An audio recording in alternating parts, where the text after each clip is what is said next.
তুমি এরকম এটা আগে আমাকে বলো। তোমাকে আমি বলেছি সকালবেলা একটুখানি ফোনটা অন করতে, তুমি কি করেছো? বসে বসে চা খাও, আধা বসেছে আধা শুয়েছে।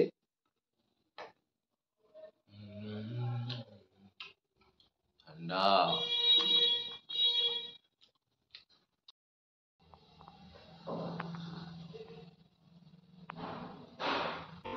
ভালো আসছে না দাদা?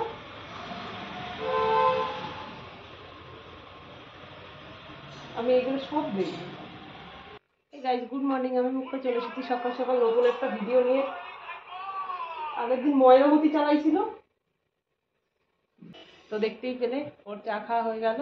আর আজকে ভাবছি সকাল সকাল স্নান করে নেব, স্নান করে তারপর বাজারে যাব, যেহেতু কালকে শিবরাত্রি, তাই কিছু জিনিসপত্র নেওয়ার আছে বাজার থেকে। ওই ফল, তারপরে আমার তো এখানে পুজো দেওয়ার জন্য সেরকম কোনো পুষ্পপত্র বা প্লেট নেই যেটাতে করে নিয়ে আমি যাব, তো সেইটা কিনতে যাব। তারপরে আজকে পার্লারেও যাওয়ার আছে, আজকে অনেকগুলো জায়গায় যাওয়ার আছে। দেখি এখন কতটা কি করতে পারি। আমার চাটা এখনো রয়েছে, এখনো পর্যন্ত আমি খাইনি। 3-4টে দোকানে যাব, ফিরে আসতে লেট হয়ে যাবে, তখন এসে রান্না করাটা মানে চটজলদি রান্না করাটা ভীষণ মুশকিলের। এই কারণের জন্য আমি আলু ফুলকপি ভাজা করে রেখে যাচ্ছি, যাতে বাড়ি এসে অমনি ওকে আমি ওই মুড়ি দিয়ে এটা খেতে দিতে পারি। ও মুড়ি দিয়ে এইসব ভাজা টাজাগুলো খেতে খুব ভালোবাসে। আর শিবরাত্রির আগের দিন তো সংযম করতে হয়, তো সংযমে তো আতপ চালের ভাত এইসব খেতে হয়, কিন্তু আমি যেহেতু ট্রাভেল করব, সেই জন্য একদিন পরে ট্রাভেল করব আমি, এই কারণের জন্য আমি এইসব কিছু অ্যাভয়েড করছি, জাস্ট নর্মালি আমরা নিরামিষ খাবো। প্রথমে ওই থালা বাসনের যে দোকানটা আছে না, ওই আরসি করেছিলাম ওর সামনে, ওখানটা যাবো। আমি না দেখেছি উদয়পুরের লোকেরা বেশিরভাগ সব স্টিলের থালায় সমস্ত কিছু পুজোর সব সামগ্রী করে, কিন্তু আমাদের বাঙালিদের মধ্যে তো একটা আছে যে কাঁসা বা পিতলের থালায় আমরা আরতি করি বা যা হোক কিছু করি। তো এখানে দোকানে এসে এই কোন সাইজটা নেব আমার মাথায় কোনো কাজ করছিল না। আর এখানের পিতলটা কেমন একটা কালারের যেন, মানে আমার ঠিক সেই মনোপুত হলো না, তাও কি করার। ডিজাইনটা, ভেতরের ডিজাইনটা খুব সুন্দর ছিল, এই জন্য বড়টাই নিলাম, বললাম ছোটটা নেব না। রাস্তায় এই ফলওয়ালাটা দাঁড়িয়ে ছিল, তো এই সব ফলওয়ালাদের কাছে না একটু কম দামে পাওয়া যায়, মানে এমনি তুমি নর্মাল দোকানে যাও সেখানে যেটা 80 টাকা কিলো হয়, এদের কাছে সেটা 50 টাকা বা 60 টাকা কিলো হয়। তাই এখান থেকে আমি 3-4 ধরনের ফল কিনে নিলাম, ওই কমলা লেবু, কলা, আঙুর নিলাম। এখানে ফলগুলো বেশ তাজা ছিল। ফল কিনে নিয়ে প্রথমেই আসলাম সবজির দোকানে। সবজি জাস্ট 2 দিনের মতন করে নেব, কেননা আমরা 4-5 দিন বাড়িতে থাকবো না। তো এখানে আসলে না আমি বুঝতে পারি না কোন সবজি নেব আর কোন সবজি নেব না। তো ওকে জিজ্ঞাসা করছিলাম যে তুমি কি কি সবজি খাবে। এই দেখো পটল 120 টাকা কিলো, এই দেখে তো আমার নেওয়ার ইচ্ছাটাই কি বলবো আর। তারপর ওটা আর নিলাম না, যে বাড়ি এসে যদি খেতে ইচ্ছা করে নেব। আর কাঁচা লঙ্কা 80 টাকা কিলো ছিল, 120 টাকা কিলো করে দিয়েছে, মানে সব কত করে দাম বাড়িয়ে দিয়েছে। তো অল্প করে একটু কাঁচা লঙ্কা নিলাম, তারপর ঝিঙে নিলাম, ও আমার জন্য একটা ডাব নিল, নিয়ে বাড়ি আসলাম। বাজার থেকে এখনই আসলাম, এই দেখো এখানটা কমলা লেবু এনেছি, কলা আর আঙুর ফল, 3 ধরনের ফল আজকে আনলাম।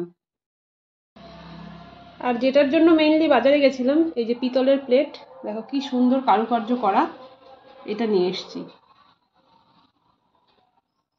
আমার মনে হচ্ছে এটার দামটা একটু বেশি নিয়ে নিল, এই যে 490 টাকা নিয়েছে। তার দামটা যদি মোটামুটি 200 টাকা বা 250 টাকা হতো তাহলে বোধহয় ঠিক থাকতো, আমার হিসাবে দামটা একটু বেশি হয়ে গেল। মনে হচ্ছে খুব খিদে পেয়ে গেছে। এই বেশি খিদে পেয়ে গেছে আজকে। তো আজকে দেখো কি কি রান্না করেছি। সকালবেলায় তো করেছিলাম ওই যে ফুলকপি আলু ভাজা, আর এইখানটায় করেছি এটা হচ্ছে ঝিঙে। তো ঝিঙে সর্ষে ফোড়ন দিয়ে এই যে একটা মাখা মাখা তরকারি করেছি। আর এইটা করেছি ডাল, আম ডাল। দেখো আঁটি আমার পাতে চলে এসছে, আঁটি ওকে দিয়েছিলাম, ও আঁটি খায়নি। দুপুরে খাওয়া দাওয়ার পরে ও তো অফিস চলে গেল, আর আমি কি করলাম, আমি তো রেস্ট নিচ্ছিলাম। তো যাই হোক, রেস্ট নিয়ে উঠলাম, এখন বাজছে বিকেল 5টা, যাবো একটু পার্লারে, আইব্রোসটা ট্রিম করাতে হবে।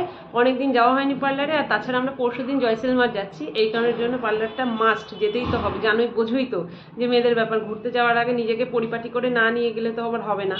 তো যাই হোক, কালকে যেহেতু শিবরাত্রি, ওই পাশেই একটা মন্দির রয়েছে, আমি সেখানেও একটু ঢুকবো, পুরোহিতের সাথে একটু কথাবার্তা বলে আসবো। আর আজকে নাকি সেখানে সন্ধ্যাবেলায় অনুষ্ঠান হওয়ার কথা আছে, যদি আমি ওখানে সন্ধে পর্যন্ত থাকতে পারি তাহলে অবশ্যই তোমাদেরকে দেখাবো। আর চলো তাহলে এবার রেডি হয়ে তারপরে বেরোনো যাক। রেডি হয়ে গেছি, এবার বেরোনো যাক। আর যে লিপস্টিকটা আমি পরেছি এটা কিন্তু আমি জুডিও থেকে নিয়েছিলাম। আমি আমার সমস্ত লিপস্টিক বাড়িতে ফেলে চলে এসেছিলাম, মানে ভুলে। তো আমার অনেক কষ্ট হয়েছে এই কয়দিন থাকতে, কি বলবো আর। তো কোথাও ঘুরতে গেলে আমি বিনা লিপস্টিকেই চলে গেছি, মানে এত মানে বিরক্ত লেগেছে কি বলবো আর। তো সেদিন জুডিওতে গেছি, তো সেখান থেকে এটা নিয়েছি। তো কেমন রেডি হয়ে বেরিয়ে গেছি। তো প্রথমে যাব আমি মেডিকেল শপে, সেখান থেকে আমার একটা মেডিসিন নেওয়ার আছে। তারপরে যাব পার্লারে, সেইখান থেকে আমি যাব ওই পার্লারের পাশে একটা মন্দির আছে, সেখানে পুরোহিতের সাথে একটু কথা বলতে। আর এই দেখো একটা থলি নিয়ে বেরিয়ে গেছি, যেহেতু আমার অনেকগুলো জিনিস নেওয়ার আছে মেডিকেল শপ থেকে, তো সেই কারণের জন্য নিয়ে গেছি। আর রাস্তায় যেতে যেতে দেখতে পাচ্ছি দুই ভাই, আমাদের বাড়ির যে দুটো ছেলে আছে না, আদিত্য আর দিগ্বিজয়, ওরা সাইকেল নিয়ে যে খেলছে, আমার সঙ্গে একটু মজা করলো। তো চলো, মেডিসিন নিয়ে আমি সোজা চলে আসলাম পার্লারে। আর এই যে এখানে একটু বসে আছি, দিদিটা ব্যস্ত ছিল। তো আমি এসেছিলাম পার্লারে, এটা হচ্ছে তনু দিদির পার্লার।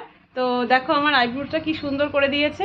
তো আমি ফেসিয়াল করাতে আসবো কিছুদিন পরে। তো তোমরা যারা উদয়পুরে থাকো এই পার্লারে অবশ্যই এসো, খুব ভালো কাজ করায়। তো আমার তো খুবই ভালো লেগেছে। তো চলো এবার আমি বাড়ির দিকে যাব। Thank you. তো এই যে পার্লার থেকে বেরিয়ে গেলাম, এই যে পার্লারটা। তো চলো এবার একটু শিব মন্দিরের ওখান থেকে ঘুরে আসি। কালকে শিবরাত্রি উপলক্ষে মন্দিরটাকে একদম আলো দিয়ে মুড়ে ফেলেছে, খুব সুন্দর করে সাজিয়েছে এখানটায়। তো ওখানে ভেতরে না ভজন হচ্ছিল, এখানে সন্ধ্যাবেলা মানে ভজন হয়, এক এক দল করে আসে, কিছুক্ষণ গান করে আবার চলে যায়। তো আমি এখানে কথা বললাম। বললো যে রাত 9টা থেকে 10:30 পর্যন্ত নাকি অমৃত যোগ রয়েছে। তো আমি সকালবেলা একবার যাব পুজো দিতে, আবার রাত্রিবেলা একবার যাব পুজো দিতে, এইটা ঠিক করে এলাম। এবার পুজোর যে সামগ্রী আছে সেগুলো আমাকে একটু ঠিকঠাক করে নিলেই হবে। আর এদিকে দেখো আমার খিদে পেয়ে গেছে। তো রাত্রিরে আমি এই যে আলু ভাজা করব, আলু কেটেছি।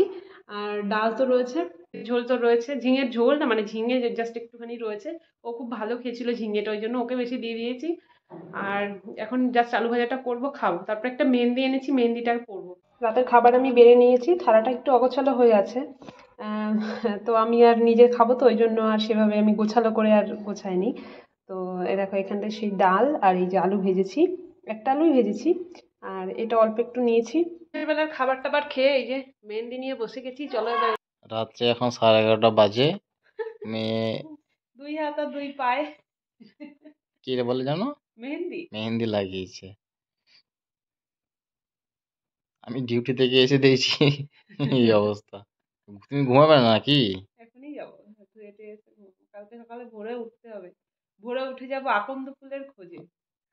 আজকে সন্ধ্যা হয়ে গেছে, পার্লার থেকে ফেরত আসতে আসতে আমার ভুল হয়ে গেছে। প্রথমে যদি আকন্দ ফুল তুলে নিয়ে যেতাম, দুটো মহিলা দেখি ওই বেলপাতা, বেল এগুলো সব কালেক্ট করে বেড়াচ্ছে। তো আমি ভাবছিলাম ওদের সাথে মিশে যাই, হ্যাঁ, তুমি যেতে পারতে। ভাবছিলাম ওদের সাথে মিশে যাই, কিন্তু ওরা একটু বেশি মোটা তো আর একটু কেমন যেন, তাই জন্য মিশতে পারিনি। ঠিক আছে, কালকে সকালে পেয়ে যাবো, অত পুজো। তুমি আমার সঙ্গে একটু যেও ওখানে। হুম। ঠিক আছে চলো, আজকের ভিডিওটা আমি এখানেই শেষ করছি। দেখা হবে নতুন একটা ভিডিওতে, ততক্ষণের জন্য সবাই ভালো থেকো, সুস্থ থেকো। চলো, টাটা।